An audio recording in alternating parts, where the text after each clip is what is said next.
جمع ہوئے اور کہا کہ آپ خلیفہ وقت ہیں، اگر لوگ آپ کی بیعت کا انکار کر رہے ہیں تو آپ تلوار کا زور دکھائیے۔ یزید کو جلدی بات سمجھ میں آئی، جس کو عبداللہ بن عمر کی صحبت سمجھ میں نہ آئی، جس کو ابو سعید خدری کی صحبت سمجھ میں نہ آئی، جس کو مدینے کی پاک ہوائیں راس نہ ہوئی، اس کو یہ بات سمجھ میں آئی کہ تلوار کا زور دکھاؤ تو لوگ خلیفہ مانیں گے۔ تلوار کا زور دکھایا، کمزور ملک شام کے لوگ اس کو خلیفہ ماننے پر مجبور ہو گئے۔ پھر یہ بیماری پھیلی وہاں سے، ملک شام سے پھیلتے پھیلتے یہ بیماری کوفے کو اپنے لپیٹ میں لے لی۔ کوفے والے جب کوفے کو یزید کا پروانہ پہنچا، میری بات غور سے سنیے گا، آج کا وقت بہت اہم عنوان ہے، عنوان تفصیل طلب ہے، وقت زیادہ چاہیے لیکن بہت شارٹ ٹائم ہے ہمارے پاس، میں جلدی تیزی سے آگے بڑھ رہا ہوں۔ آپ کسی چیز کا سوال نہیں کر رہا میں یہ بھی نہیں کہتا کہ آپ نعرے لگائیے، میں یہ بھی نہیں کہتا کہ آپ جوش دکھائیے، میں اتنا کہتا ہوں دماغ حاضر رکھیے۔ میں پیاس بولوں تو پیاس سنیے، پیاس بولوں تو پیاس سنیے، ٹھیک ہے؟ بولو نا بھائی۔ دماغ حاضر ہونے کا انداز یہ ہے کہ بولتے جواب آنا چاہیے۔ دماغ حاضر ہے، اس کا مطلب یہ حاضر ہے، الحمدللہ۔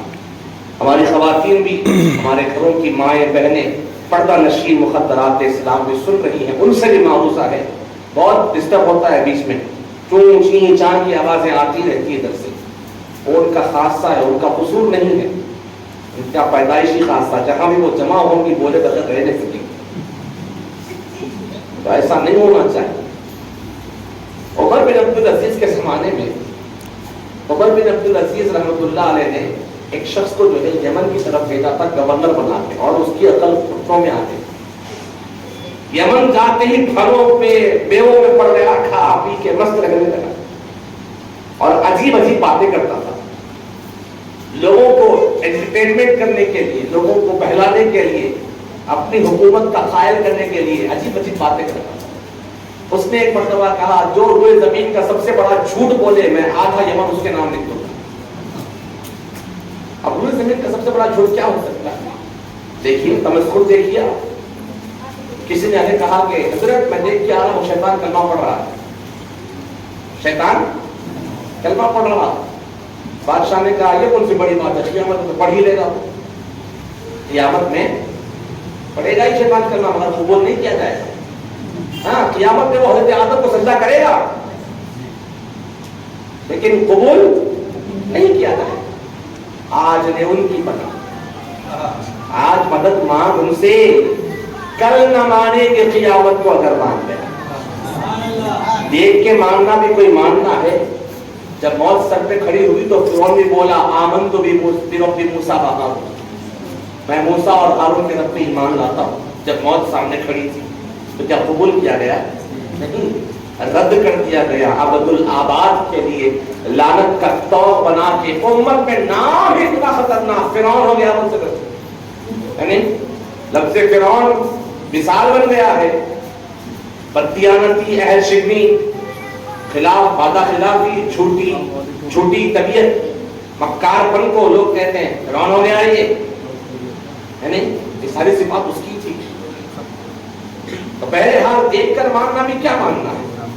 ماننا تو وہ ہے بغیر دیکھے مانو، دیکھنے والے کے دیکھنے کو مان لیا ہے، بن دیکھے ہی اسے خدا مان لیا ہے۔ تو تیزی کے ساتھ ہم آگے بڑھتے ہیں۔ حضور سیدی و سندی شیخ الاسلام عارف باللہ سرکار امام محمد انوار اللہ فاروقی رحمت اللہ تعالی علیہ جامعانی جامع نظامیہ نے جو مقاصد الاسلام کے اندر، عبادت الافہام کے اندر جو باتیں لکھی ہیں وہ باتیں میں آپ کو سنا رہا ہوں۔ حضرات، جب یزید کا خط کوفے کو پہنچا تو کوفے میں رہنے والے سب شیعان علی تھے، سب مولا علی کے چاہنے والے تھے، کیونکہ مولا کوفے میں 3 سال رہ چکے تھے، یعنی سب کا دعویٰ تھا کہ ہم علی والے ہیں۔ یہ دعوے والے بڑے خطرناک ہوتے ہیں۔ سب کا دعویٰ تھا کہ ہم علی والے ہیں، جب یزید کا خط کوفے کو پہنچا تو کوفے والوں نے انکار کیا، کہا ہم شیعان علی، ہم علی کے چاہنے والے، مولا ہمارے امام ہیں، ہم یزید کو خلیفہ کیوں مانیں گے؟ انہوں نے خط لکھا مدینے کو سرکار امام حسین کے نام۔ ایک خط گیا، 2 خط گیا، 3 خط گئے، 40 خط کوفے سے مدینے کو گئے۔ کتنے؟ 40 خط کوفے سے مدینے کو گئے، اور ہر خط میں ایک ہی بات تھی کہ اے حسین ابن علی، یزید اپنی خلافت ہم سے منوانا چاہتا ہے، جبکہ ہم اسے خلیفہ ماننا نہیں چاہتے، ہم آپ کو خلیفہ ماننا چاہتے ہیں، لہذا کرم فرمائیں کہ آپ مدینے سے چل کے کوفے کو آ جائیں، تو پھر ہم آپ کے ہاتھ پہ بیعت کر کے آپ کو خلیفہ مانیں گے، اور ہم سارے پھر آپ کے ساتھ کھڑے ہوں گے۔ کتنے خط آئے؟ بولیے 40۔ معمولی تعداد ہے؟ 40 خط آئے، 40 خط۔ 1 خط آیا، 2 خط آیا، 3 خط، 10 خط جب آ گئے کوفے سے، اور مدینے میں ماحول کیا تھا؟ سن 60 ہجری کی یہ داستان ہے۔ میرے کریم آقا صلی اللہ علیہ وسلم فرما چکے ہیں، مشکات کے اندر حدیث پاک ہے، طبرانی کے اندر حدیث پاک ہے، معجم اوسط کے اندر حدیث پاک ہے، بڑی بڑی کتب احادیث میں حدیث موجود ہے۔ اللہ کے حبیب نے فرمایا، میں اختصار کے لیے اردو باتیں میں آپ کو سمجھا دیتا ہوں۔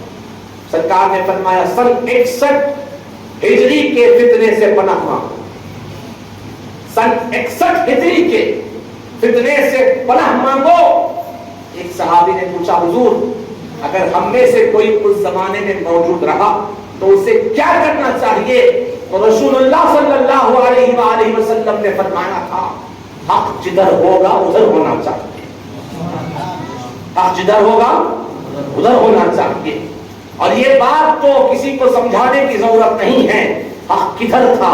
علی جدھر تھے حق ادھر تھا، حسین جدھر تھے حق ادھر تھا۔ احباب گرامی، مدینے میں حالت کیا تھی؟ سیدنا عبداللہ ابن عمر، سیدنا عبداللہ بن عباس، سیدنا ابو سعید خدری، حضرت ابو موسیٰ اشعری رضی اللہ عنہم اجمعین، بڑے بڑے اجدہ صحابہ کرام، بدری احد کے خیبر کے صحابہ کرام مدینے میں تھے۔ جب کوفے سے خط آیا، دیکھو اس سے پہلے تک روئے زمین پہ کبھی کسی کی آنکھ میں اتنے آنسو نہیں آئے تھے جتنے کوفے سے خط آنے کے بعد میں ام المومنین حضرت ام سلمہ کے آنکھ میں آنسو آئے تھے۔ حضرت ام سلمہ کو جب پتا چلا کہ کوفے سے خط آ رہے ہیں تو ام سلمہ رضی اللہ تعالی عنہا نے کہا تھا، تاریخی جملہ، بی بی ام سلمہ نے کہا تھا کوفے سے خط نہیں آ رہے ہیں، حسین ابن علی کی شہادت کا پیام نامہ آ رہا ہے، خط نہیں آ رہے، امام حسین کی شہادت کا پیغام نامہ آ رہا ہے۔ وہ بولتے جاتی تھی اور روتے جاتی تھی، یہاں تک کہ مولا حسین ابن علی کو پتا چلا کہ اماں جان ام سلمہ بہت رو رہی ہیں، تو حضرت امام حسین خود تشریف لے آئے اور کہا کہ اگر آپ روئیں گی تو مدینہ نہیں سمجھ پائے گا، لہذا آپ اپنے جذبات کو قابو میں رکھیں۔ تو ام سلمہ بیوی نے مولا حسین کو کہا تھا، اے حسین، اس پورے مدینے کے اندر نبی پاک صلی اللہ علیہ وسلم نے صرف مجھے کربلا کی خواب دکھائی تھی، اور میرے پاس وہ مٹی موجود ہے، اس مٹی کے بارے میں اللہ کے حبیب نے فرمایا تھا، اے ام سلمہ، سن 61 ہجری کو جب یہ مٹی لال ہو جائے گی سمجھنا میرا حسین عرض کربلا میں شہید کر دیا گیا ہے۔ حضرات یہ بات تو اہل سنت کا بچہ بچہ جانتا ہے، امام حسین کی تربیت شہادت کے لیے ہوئی ہے، امام حسین کی پرورش شہادت کے لیے ہوئی ہے۔